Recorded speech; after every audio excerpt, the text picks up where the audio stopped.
Renault Kadjar'la birlikteyiz. Qashqai'nin ikizi, Captur'ün abisi olan Kadjar, çok talep gören kompakt crossover sınıfında Renault'un elini güçlendirmeye geldi. Bakalım Kadjar, rekabetin çok çetin geçtiği bu sınıfta Qashqai kadar iddialı olabilecek mi? Gelin hep beraber inceleyelim.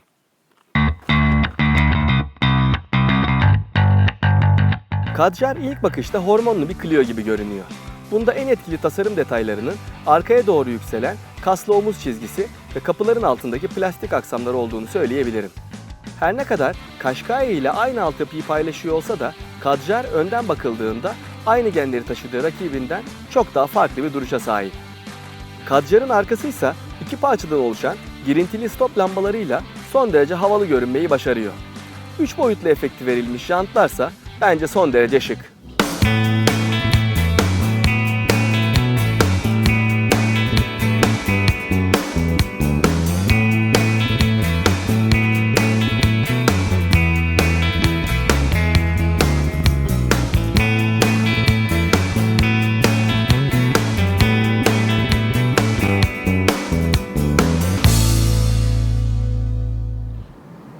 Kadjar'ın dışı her ne kadar Renault tasarımcıları tarafından baştan yaratılmış olsa da boyutları itibariyle Qashqai'yi fazlasıyla andırdığını söyleyebilirim.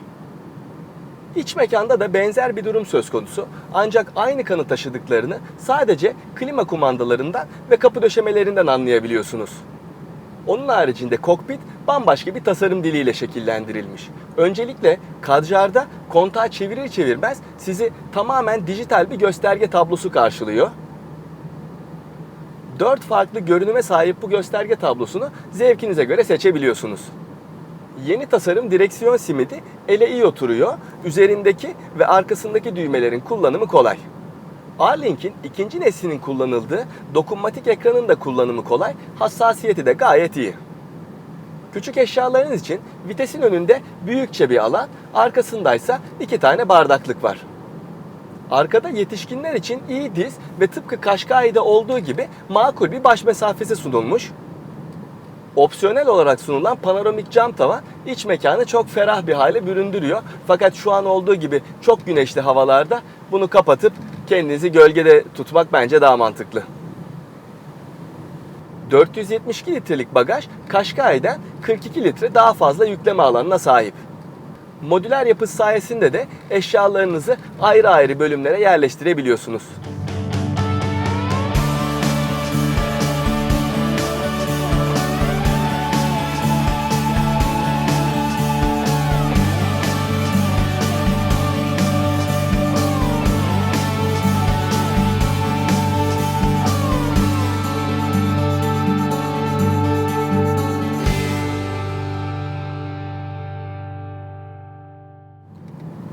Gelelim Kadjar'ın motorine ve sürüş özelliklerine.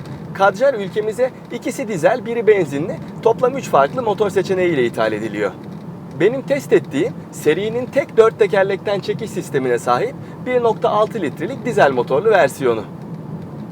130 beygir güç ve 320 Nm tork üreten bu motor Kadjar'da sadece 6 ileri manuel şanzımanla sunuluyor. Yani Qashqai'deki otomatik şanzıman seçeneği bu motorda ne yazık ki yok. Eğer dizel motor ve otomatik şanzıman kombinasyonu istiyorsanız Kadjar'da, o zaman 110 beygirlik 1.5 litrelik dizel motora yönelmeniz gerekiyor.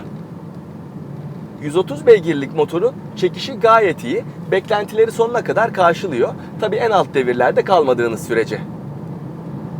Esnek yapısı sayesinde de otoyolda bile hiç vites düşürmeden rahat bir şekilde ilerleyebiliyorsunuz.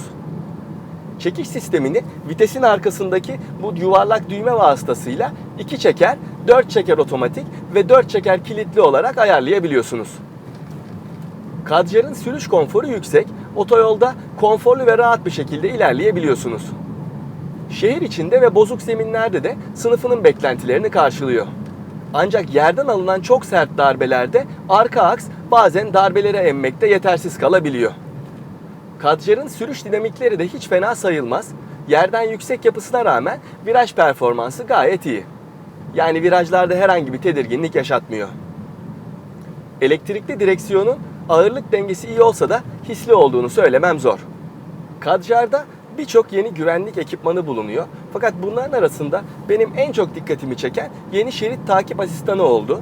Saatte 70 kilometre süratin üstüne çıktığınız zaman devreye giren bu sistem hangi taraftan olursa olsun şeridin dışına kayarsanız o taraftaki kolonlarda sanki şerit pütürlüymüş gibi bir ses vererek sizi uyarıyor.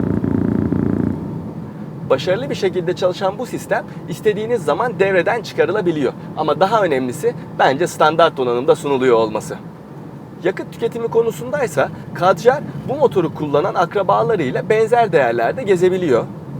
Ben Kadjar'la 5 gündür birlikteyim ve bu süreçte 350 kilometre mesafe kat ettim. Şu anda yol bilgisayarında bana 6,9 litrelik bir tüketim ortalaması gösteriliyor. Bu değer daha önce test ettiğim aynı motorlu Qashqai'den yaklaşık 1 litre daha yüksek olsa da Qashqai'nin 2 tekerlekten çekişli, bununsa 4 çeker olduğunu unutmamak lazım. Renault Kadjar çok popüler olan kompakt crossover sınıfına Nissan Qashqai referansıyla şanslı bir giriş yapıyor. Sahip olduğu özelliklerle bu şansını yüksek satış adetlerine çevirmesi ise bence hiç de zor gözükmüyor. Görüşmek üzere. Önümüzdeki haftalarda izlemek istediğiniz otomobilleri marka ve model belirterek videonun altına yorum olarak bırakmayı ve tabii ki henüz paylaşmadıysanız bu videoyu paylaşmayı unutmayın.